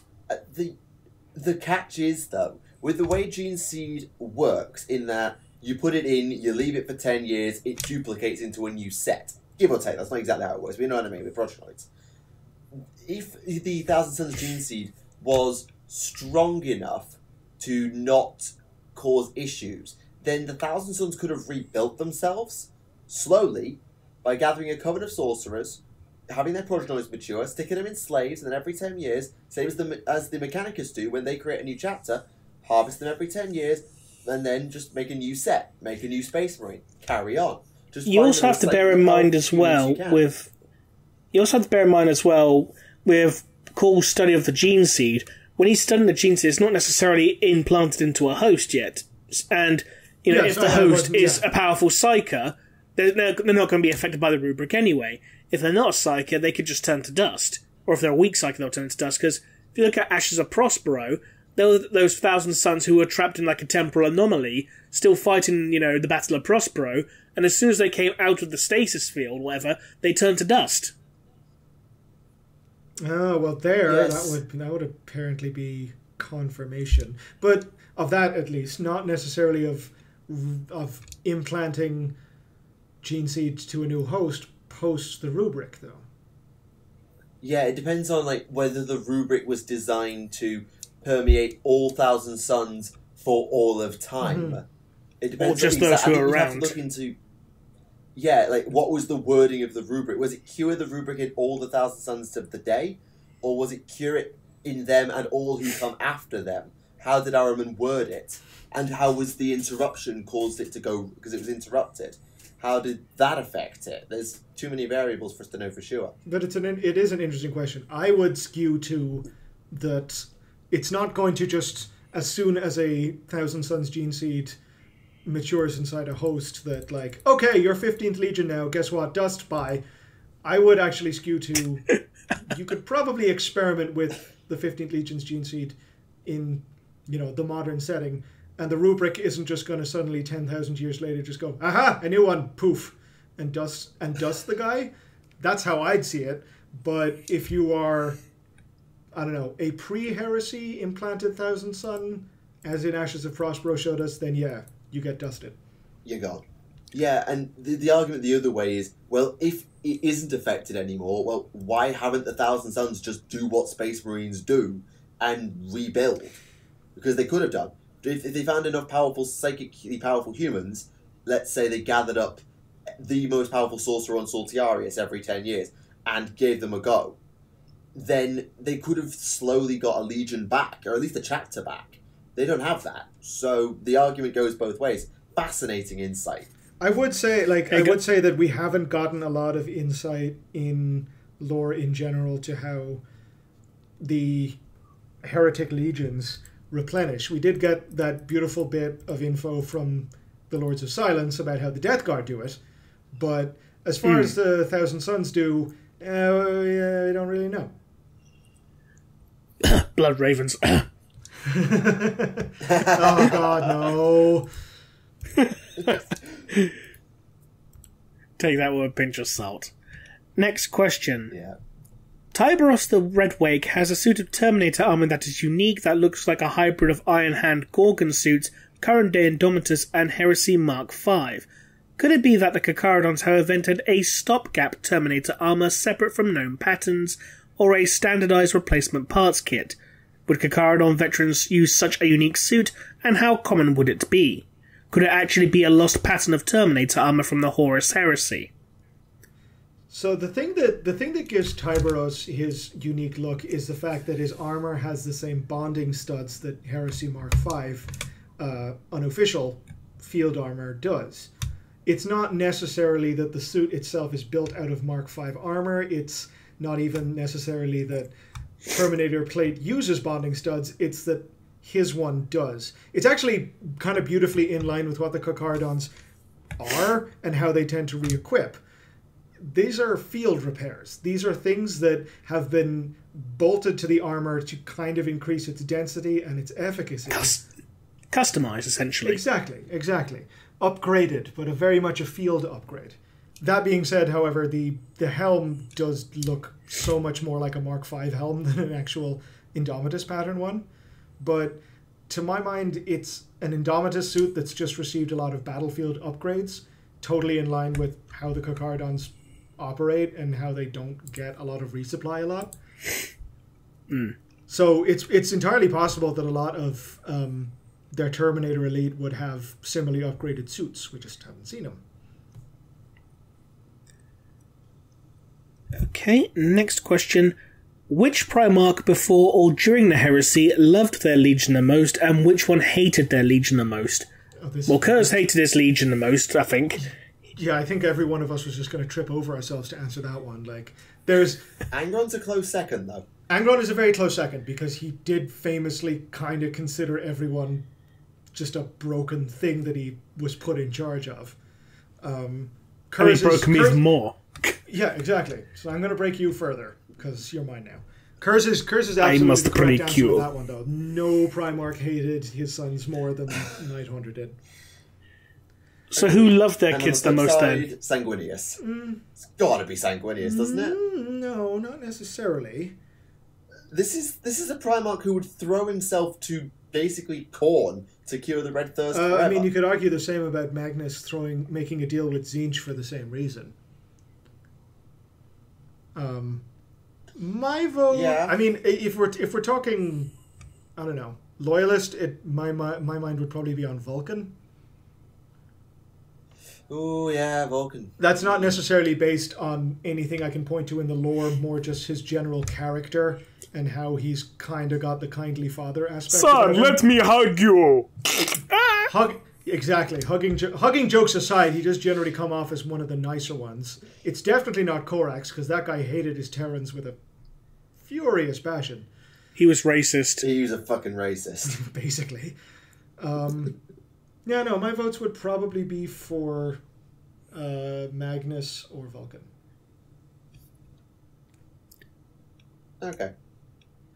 Can the Imperium make servitors from other races?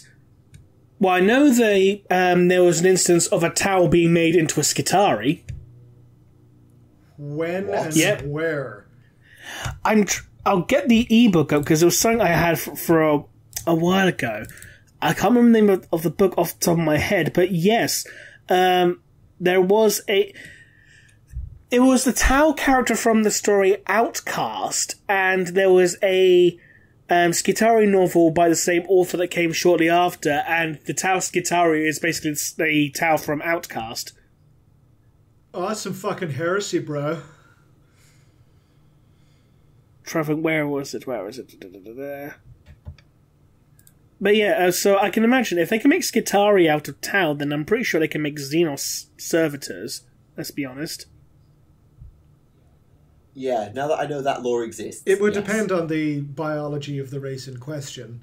I imagine that Eldari biology doesn't necessarily interface with crude Imperial mechanics that well. I imagine, however, that Orc physiology would be very easy to kind of usurp and turn into servitor conversion, because everything they have is basically distributed throughout their whole bodies. Yeah, I mean, to be fair, with how easy it is to put an orc back together after it dies, I'm surprised there aren't just cleanup crews that go wandering through a battlefield after an orc war, poking at whatever's alive and just grafting new shit. Actually, I wish to kind of countermand that. Because orc physiology is so robust, I don't really think that there would be a way of properly lobotomizing them. Because of how the kind of... Vanguard! That's the name of the story. Vanguard? Sorry. Yeah, that's the name of the story that has the Tau Skitarii in it. Skitarii Tau. Wonderful. But as I was saying, I don't know whether it's possible to even lobotomize an orc to the point that you can actually, train him. In the same way that you can lobotomize a human to become a servitor. I don't think that orcs need a lot to actually work. Well, look at Ghazghkull Thraka. He had his brain. Is a lot harder than human. Look at Ghazghkull Thraka. His brain literally got poked by a bolt around, and look at him now. Exactly. Like, they are incredibly robust. So I don't actually think that you can do enough damage to the brain to preserve the functions that you'd want, while at the same time rendering them, I guess, passive enough? Yeah, and even if you could get one, if you start putting too many orcs in the same place, even if they're all lobotomized and docile, at some point, there's a thing called the local psychic consciousness is just going to build. There's an example of Oculus saying something and then immediately countermanding his own idea. But which is why, if you just want a big strong servitor, use an Ogryn. Exactly. There's plenty of abhumans for conversion. So much easier. I imagine it's possible. It's possible to convert Xenos, but at the same time, it's just there's so many humans around. Why bother? And so many variant genetic strains of humans. Why bother? Exactly. Okay.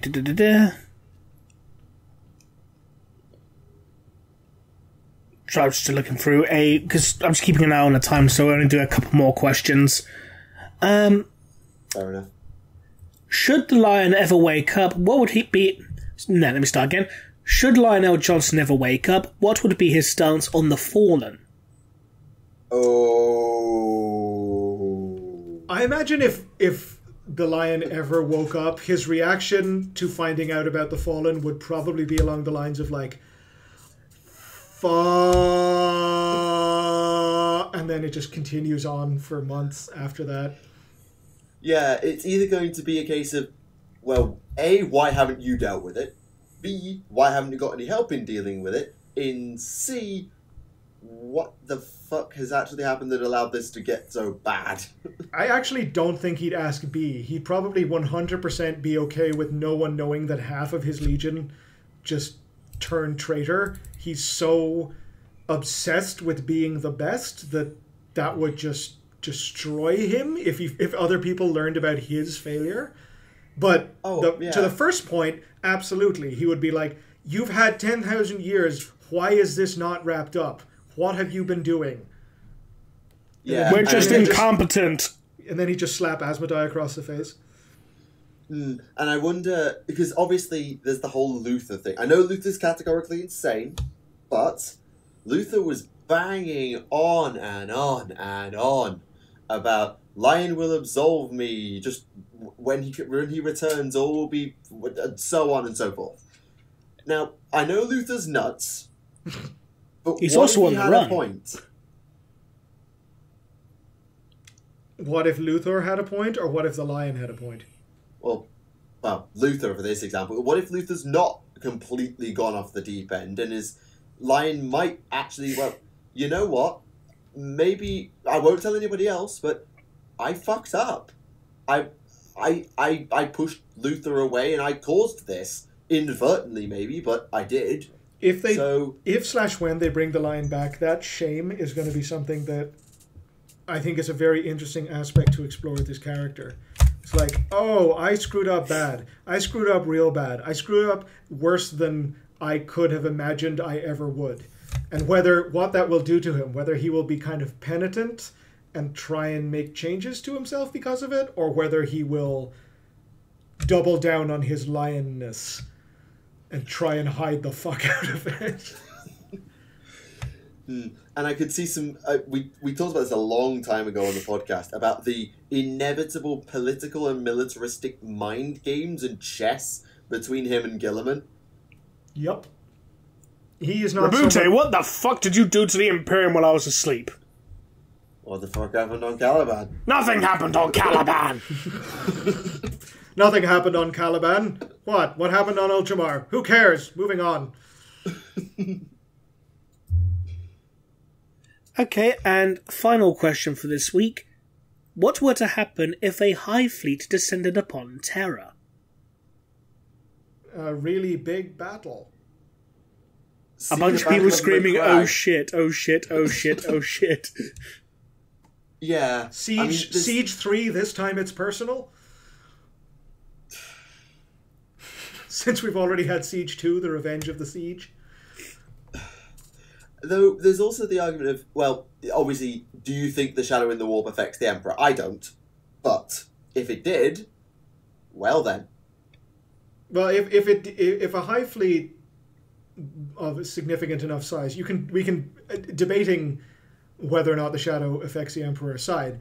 If it did, yeah, the Astronomicon would be cut off from the rest of the Imperium, and everything would kind of go to shit everywhere else.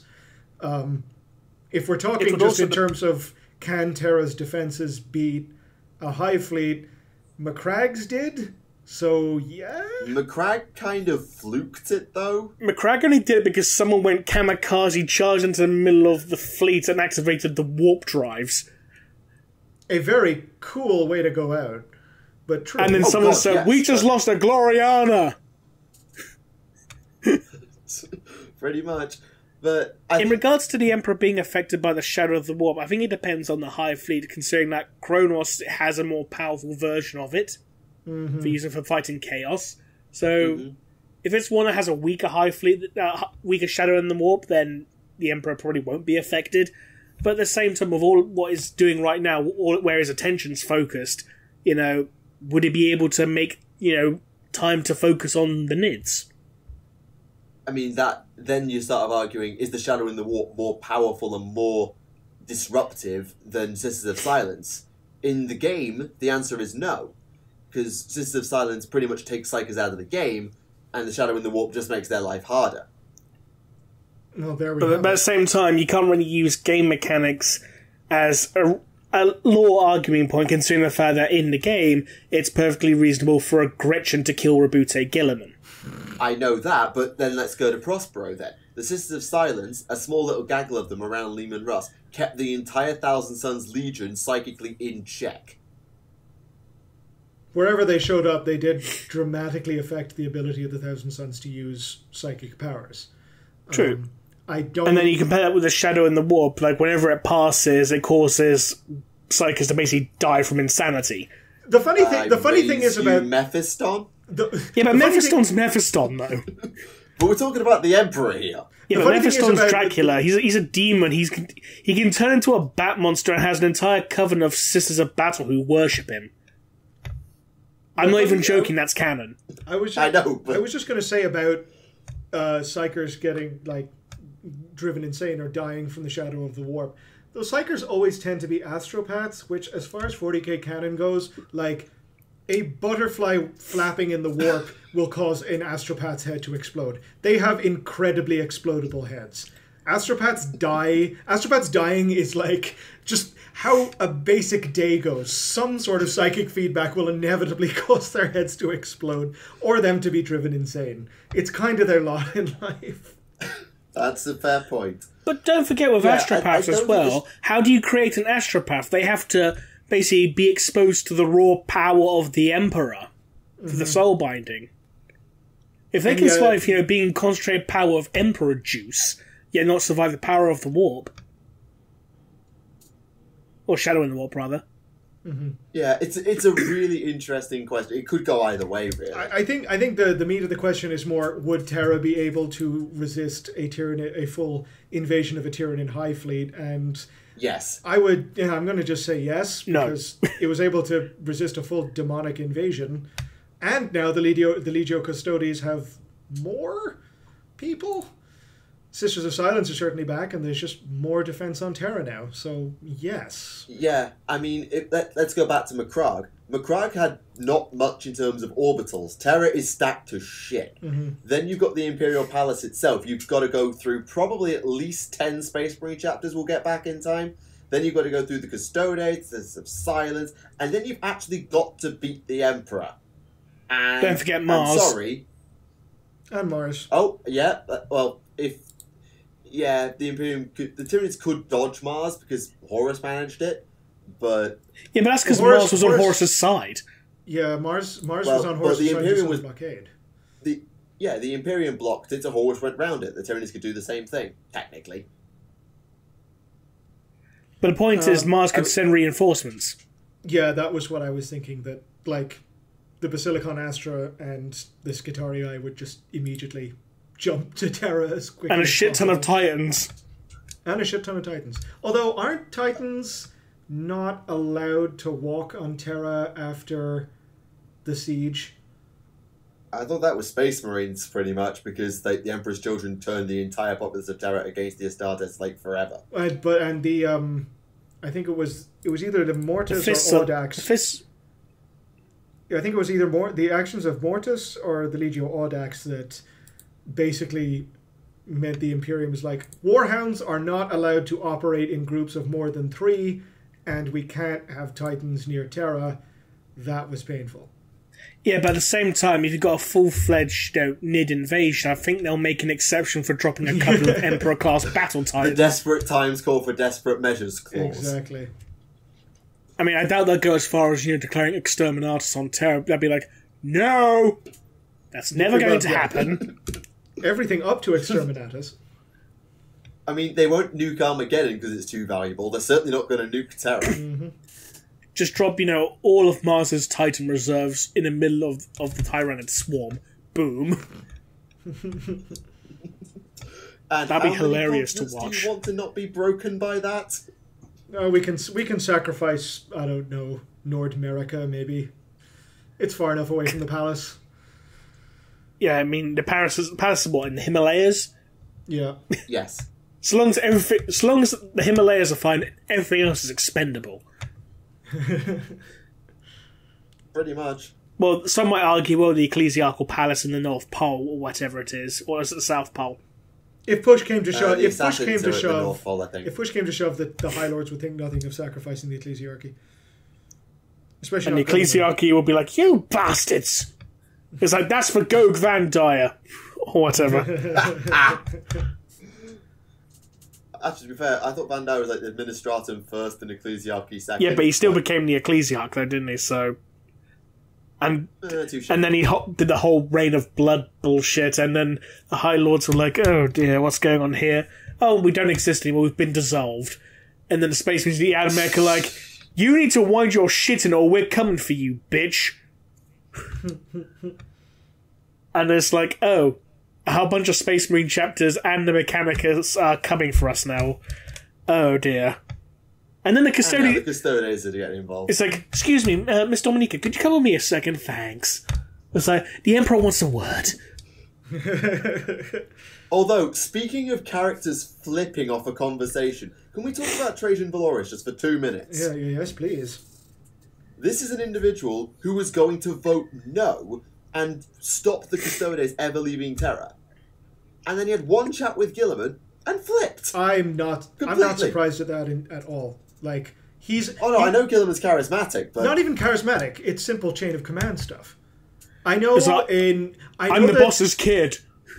I'm the boss's kid. I will say, I will amend that by saying that even back in the Heresy, the Custodes could command the Primarchs because chain of command flows from the Emperor to the Imperial household, which the Custodes made up the bulk of, and from the Imperial household down to the Primarchs.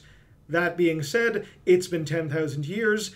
the son of the Emperor has miraculously returned, you're gonna kind of reevaluate how the chain of command works and who's in charge. Yeah, concerning the Emperor was little more than a corpse. If Gulliman comes back and says, hey, I had a chat with Dad, we got to change up how things work around here, no custodian is going to go, I have reservations. Yeah, and it's also interesting because Valoris, by his own law, shouldn't have voted no anyway, because he was a custodian who joined the Companions and got bored. And requested to become and became a shield captain because he got bored, for want of a better word. I think the other part of his character is that he's very much conscious of tradition and office. So him voting no doesn't really strike me as out of character for him. Maybe not. Maybe I just underread that one, but fair enough. Plus, he's probably embarrassed by not, turning off Gilliman's life support when the Emperor told him to. Ha! Turn it off. Though finally enough, Kitten isn't Trajan Valoris, though. I'd love that if the conversation, if TTS and 40k, if he ever does that scene and Alpha does the return of Gilliman, Gilliman walks into the room, Father, I have returned. Why didn't your life support get turned off when I told it to be? What? Well, Gilliman will return on TTS, considering we already have a voice actor for him. Oh, I know. It's just I can't wait for when he does that scene. People already know this anyway. 3-year-old video. Oh, we're good then. But, are there any more questions? No, you said it was the last one. Yeah. So, yeah, that I think will roughly be time unless anyone has any closing remarks, questions, or comments to make. Other than thank you for having me on, no, I'm good. Excellent. Remleiz? No, I'm all good, pretty much. Excellent. Well, in that case, that has been episode 54 of Adeptus Podcastus, and it's been a real blast. I've got to say, I've really enjoyed this episode, and hopefully, since we've all done separate audio things, you've managed to hear what all of us have said, for once. Fingers crossed. So, yeah, fingers crossed. Podcasting, right. How does it work? Not well, but anyway. Right, anyway, yes, that's been episode 54 of Adeptus Podcast, so we do hope you've enjoyed it. If you want to leave us a question for next time, do leave it in the comments with the word question, along with any suggestions for future things, because we do notice with guests and other suggestions, and we try and accommodate them where we can. So, anyway, this has been Tactica Imperialis. This has been Remleiz from 40k Theories. This has been Oculus Imperia from Oculus Imperia. Check me out on YouTube. I'm there. Shameless plug. Thank you very much for watching, and goodbye.